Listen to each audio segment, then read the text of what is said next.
মুক্তি পার্থ চট্টোপাধ্যায়ের এই খবরের দিকেও আমাদের নজর থাকছে, কারণ একাধিক পুজো তিনি জেলে কাটিয়েছেন।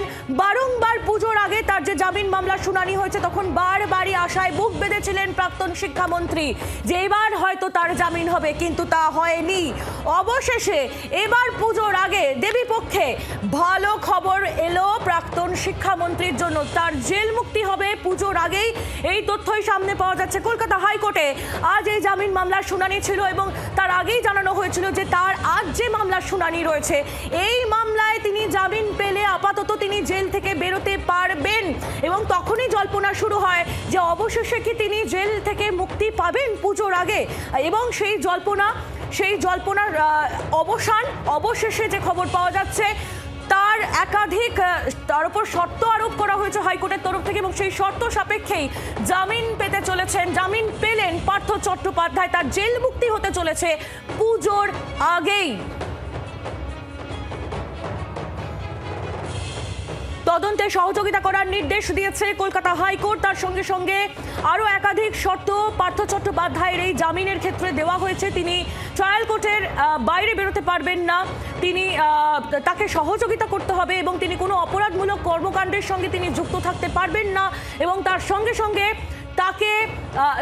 তার যে ফোন নাম্বার, তার ব্যবহৃত ফোন নাম্বার, যে ফোন নম্বরটি তিনি ব্যবহার করতেন সেই নাম্বারটি যেটা তিনি ব্যবহার করবেন সেই নাম্বারটিকে কেন্দ্রীয় তদন্তকারী সংস্থার হাতে সেই নাম্বারটি দিতে হবে। সেই নাম্বার সম্পর্কে তাকে জানাতে হবে যাতে কোনো রকম কোনো প্রয়োজন পড়লে কেন্দ্রীয় তদন্তকারী সংস্থা পার্থ চট্টোপাধ্যায়ের সঙ্গে যোগাযোগ করতে পারে। এরকম একাধিক শর্ত হাইকোর্টের তরফ থেকে আরোপ করা হয়েছে, এবং সব মিলিয়ে যে খবর এই মুহূর্তে অত্যন্ত স্বস্তিতে পুজোর আগে প্রাক্তন শিক্ষামন্ত্রী।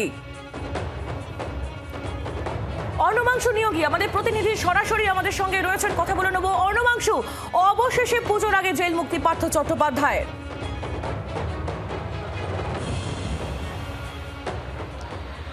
আইলি অবশ্যই বলবো যে তিনি কিন্তু শেষ মামলা অর্থাৎ শিক্ষক নিয়োগ দুর্নীতি মামলা, যে প্রাথমিক মামলা, যেই মামলায় সিবিআই গত বছর 1 অক্টোবর তাকে শোন অ্যারেস্ট করেছিল, সেই মামলায় আজকে কলকাতা হাইকোর্ট জামিন দিল। কিন্তু একটা প্রশ্ন থেকে যাচ্ছে যে আজকে তার জেল মুক্তি হবে কি না, কারণ আমরা ইতিমধ্যে কথা বললাম সিবিআই আইনজীবী এবং তাদের আইনজীবীর সঙ্গে। তারা বলছেন একটা কিন্তু সন্দেহান থেকে যাচ্ছে, সেটা হচ্ছে এটা যে লাস্ট ইডির মামলায় সুপ্রিম কোর্ট জামিন দিয়েছিল 18ই অগস্ট, সেখানে সুপ্রিম কোর্ট বলেছিল যে 1 মাসের মধ্যে চার্জ গঠন করতে হবে এবং 2 মাসের মধ্যে সাক্ষ্য গ্রহণ সম্পন্ন করতে হবে। অর্থাৎ সেই সমস্ত যারা সাক্ষ্য রয়েছেন বা সাক্ষী রয়েছেন তাদের 2 মাসের মধ্যে সময়সীমা দেওয়া হয়েছিল। আগস্ট, সেপ্টেম্বর এবং অক্টোবর 2 মাস সময়সীমা ধরলে সেই সাক্ষী গ্রহণ যদি সম্পূর্ণ হয়ে থাকে, ইডি যদি সেটা ক্লিন চিট দেয় যে আমাদের সম্পূর্ণভাবে সাক্ষী গ্রহণ হয়ে গেছে বা সাক্ষ্য গ্রহণ প্রক্রিয়া সম্পন্ন হয়েছে, চার্জ গঠন প্রক্রিয়া সম্পন্ন হয়েছে, তাহলে কিন্তু জেল মুক্তি হবে, এমনটা সিবিআই বা ইডি আধিকারিক বা আইনজীবীরা তারা দাবি করছেন।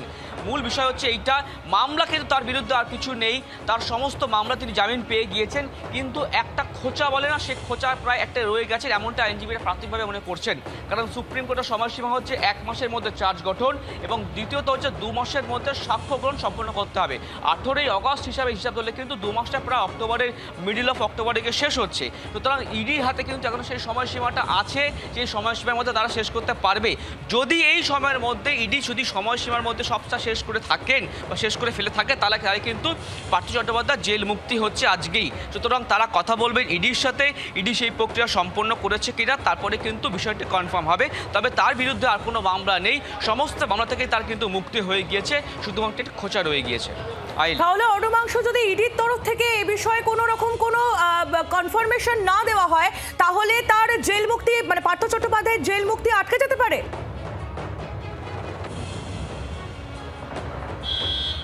অবশ্যই সেই সম্ভাবনা রয়েছে, কারণ তবে তোমার বললাম যে লাস্ট এটা সুপ্রিম কোর্ট সময়সীমা দিল তদন্তকারী সংস্থা ইডিকে যে 2 মাসের মধ্যে তোমার সাক্ষ্য গ্রহণ, 1 মাসের মধ্যে। রাজনৈতিক প্রতিক্রিয়া নিয়ে নেবো আমরা। বিজেপি নেতা দেবজিৎ সরকার এই মুহূর্তে রয়েছেন আমাদের সঙ্গে টেলিফোন লাইনে। দেবজিৎ বাবু, পার্থ চট্টোপাধ্যায় তিনি জামিন পেয়ে গেলেন, পুজোর আগেই তার জেল মুক্তির সম্ভাবনা প্রবল, কিভাবে দেখছেন?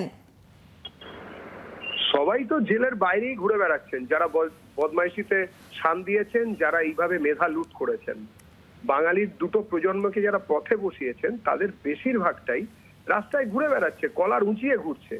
শুধু পার্থবাবু হেভিওয়েট বলে উনি বেরোতে পারছেন না, জেল ভেঙে বলে ওনাকে রেখে দিয়ে কি হবে? এ তো ব্যাপারটা এরকমই দাঁড়িয়েছে। একা পার্থবাবু কেন ভোগ করবেন? বলেছিলেন তো ববি হাকিম, কিউমুলেটিভ লায়াবিলিটি, তাহলে বাকিরা কেন ঢুকবেন না? এটাও তো চিন্তা। এই বিষয়ে বিচারাধীন বিষয়, আমি বেশি কিছু বলবো না, কিন্তু যারা এই চুরি করেছেন, এই প্রাতিষ্ঠানিক দুর্নীতিকে যারা হাওয়া দিয়েছেন, যারা তার সুফল ভোগ করছেন আর যারা তার কুফল ভোগ করছেন, মুখোমুখি 26-এ দেখা হবে। এই সরকার পড়বে, বিজেপি আসছে।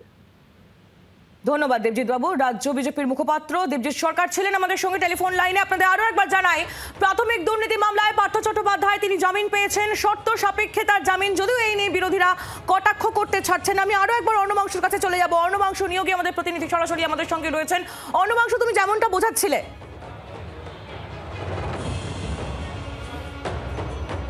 দেখো একদমই, অর্থাৎ পার্থ চট্টোপাধ্যায়ের সমস্ত মামলা থেকে মুক্ত হলেও কিন্তু এখন সম্পূর্ণ মুক্ত হয়নি, কারণ সুপ্রিম কোর্ট যে মামলায় গত 18 আগস্ট নির্দেশ দিল, জামিন দেওয়ার পরেও তারা বললো যে 2 মাসের সময়সীমা বাঁধলো ইডিকে।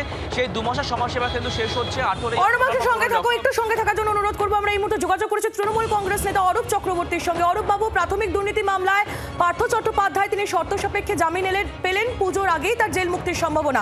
বিরোধীরা যদিও কটাক্ষ করতে ছাড়ছে না, আপনি কি বলবেন? প্রথম কথা দেখুন, bail is the rule, jail is exception. তার মধ্যে একটা মানুষ, তিনি 3 বছরের ওপর সময় ধরে তিনি জেলবন্দি। এবার তিনি যদি দোষী হয়ে থাকতেন, তার বিরুদ্ধে ফাইনাল চার্জশিট দিতে আমাদের কোনো বক্তব্য ছিল না। দল তো প্রথম দিন থেকে তার স্ট্যান্ড ক্লিয়ার করেছে। কিন্তু কার্যত আজকের এই জামিন প্রমাণ করলো যে ইডি বা সিবিআই এর হাতে কোনো কংক্রিট প্রমাণ তারা এতদিন পর্যন্ত জোগাড় করতে পারেননি বা কোর্টে প্রডিউস করতে পারেননি, যার ফলে এই জামিন। একদিকে এজেন্সির অপদার্থতা, দ্বিতীয় কথা এজেন্সিকে দিয়ে যে বিজেপি এজেন্সি রাজ চালাচ্ছে গোটা ভারতবর্ষ জুড়ে, সেটা আবারও প্রমাণিত হলো। তার সাথে সাথে যদি পার্থ চট্টোপাধ্যায় সত্যি সত্যি অন্যায় করে থাকতেন, আজকে তো সেই প্রশ্নও তুলে দিল এই এজেন্সির এই কার্যত অপদার্থতা, যে পার্থ চট্টোপাধ্যায় আদৌ এই ঘটনার সাথে জড়িত ছিলেন কিনা। কারণ জামিন পাওয়া মানে আদালত এটা মান্যতা দিল যে পার্থ চট্টোপাধ্যায় মুক্ত হতে পারেন এবং পার্থ চট্টোপাধ্যায় বাইরে থাকলে তদন্তে কোনো বিঘ্ন ঘটবে না। অর্থাৎ এজেন্সি অপদার্থ এবং এজেন্সিকে দিয়ে বিজেপি যে এতদিন কার্যত বুলডোজ করার চেষ্টা করেছে সারা ভারতবর্ষে, এটা আবারও নতুন করে প্রমাণিত হলো। যদি পার্থ চট্টোপাধ্যায় অন্যায় করে থাকতেন, তার বিরুদ্ধে ফাইনাল চার্জশিট কেন দিতে পারলো না সিবিআই? সবার আগে এই প্রশ্নের জবাব কেন্দ্রীয় সরকার এবং সিবিআই কে দিতে হবে। বাংলার আওয়াজ, বাঙালির আবেগ, জি 24 ঘন্টা।